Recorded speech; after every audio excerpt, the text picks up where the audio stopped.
সামাজিক যোগাযোগ মাধ্যমে যখন আমরা প্রবেশ করি সেখানে আমাদের এই যে মাননীয় প্রধানমন্ত্রী আমাদের সিনিয়র নেতৃবৃন্দ থেকে শুরু করে সকল নেতৃবৃন্দের বিরুদ্ধে সরকারের বিরুদ্ধে যেভাবে মিথ্যা প্রপাগান্ডা যেভাবে মিথ্যা ফটোকার্ড ছড়িয়ে প্রচারণা চালানো হয় এটার বিরুদ্ধে তীব্র নিন্দা জানিয়ে আমরা শেষ করলে হবে না। আমরা এগুলার বন্ধ করার জন্য সুস্পষ্ট আইন আমাদেরকে প্রণয়ন করতে হবে। প্রসঙ্গক্রমে একটা কথা বলতে চাই, আমরা আইন প্রণয়নের জন্য এই সংসদে এসেছি।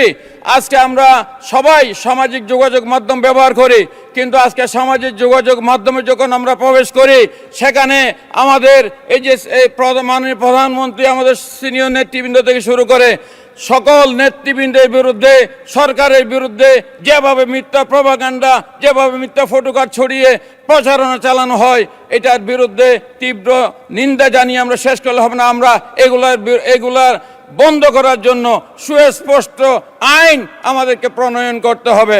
কারণ আমরা আজকে সীমা যে কোনটা বাক স্বাধীনতা এবং কোনটা ক্রাইম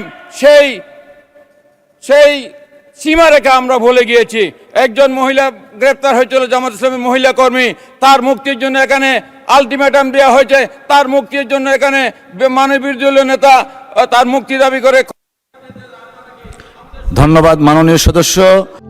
প্রবাসীদের জন্য নির্মাণ হচ্ছে দেশের প্রথম স্মার্ট সিটি, যেখানে থাকছে স্কুল, মসজিদ, হাসপাতাল, সুইমিং পুল, হেলিপ্যাড, পাঠাগার, জিম, সুপারমার্কেট, শিশু পার্ক সহ সকল নাগরিক সুবিধা। মাত্র 30 লাখ টাকা বিনিয়োগে মিলছে আকর্ষণীয় ফ্ল্যাট। প্লাটিনাম ইনভেস্টরদের জন্য ঢাকা বিমানবন্দরে ভিআইপি প্রোটোকল সুবিধা।